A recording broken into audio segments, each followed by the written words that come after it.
探索一百座被時間遺忘嘅舊建築，新寧鐵路遺址建築嘅探索。本期呢，我哋就開啟新寧鐵路第2期嘅路線，公益道北街。新寧鐵路第2期第一站牛環站。牛環站最鳩屎嘅呢，就係佢係中國第一條使用輪渡搭火車過江嘅鐵路。當然啦，仲有巴金，因為佢寫低咗散文機器嘅詩。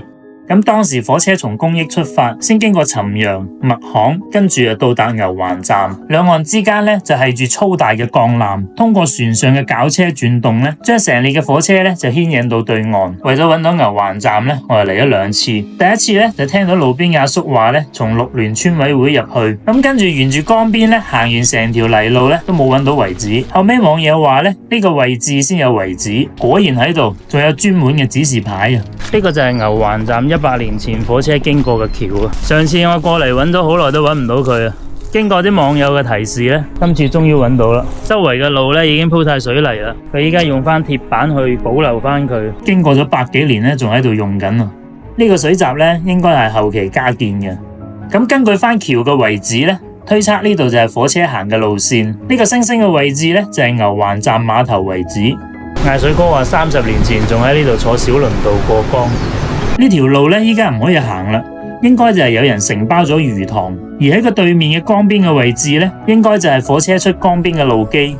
咁輪渡搭火車過江之後呢，又喺邊個位置登岸呢？咁依家已經冇咗輪渡啦，於是呢，我哋經過牛環大橋過對面。咁根據直線距離推測呢，火車應該就喺呢度登岸啦。30年前呢，艾水哥就係喺對面嘅碼頭坐輪渡過到嚟呢邊啦。咁火車嘅走線呢，就係呢條路啦。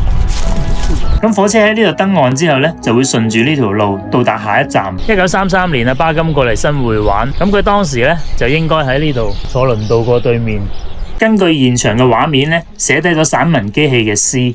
嗱，呢邊嘅路呢，對騎行真係比較友好啲啊！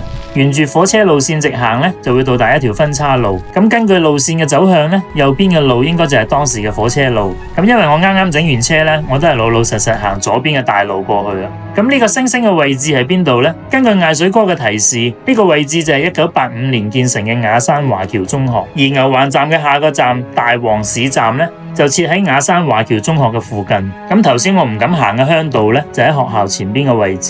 嗱，呢個就係我踩車過嚟嘅路線，而呢條鄉道呢，先係火車路嘅路線。咁照咁行嘅話呢，呢度會唔會都係火車路嘅一段呢？艾水哥話呢，大王站嘅位置呢，就喺西園新村前100米。咁我喺附近兜咗幾圈呢，發現呢度得雅山村同埋小平村。咁西園新村喺邊度呢？咁艾水哥話呢，火車站附近有條河涌，當年係可以搭快艇嘅。咁上地圖上邊一搜呢，就得呢條河符合嘅啫。呢條就係艾水哥話嘅以前啲人坐快艇去江門或者廣州嘅河涌啦。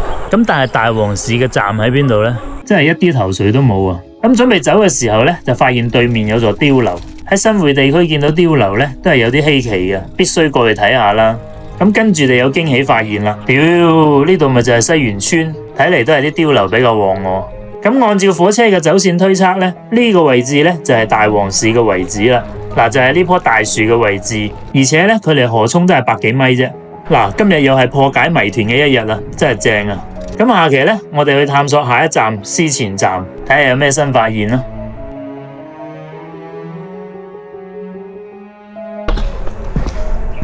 唔使講。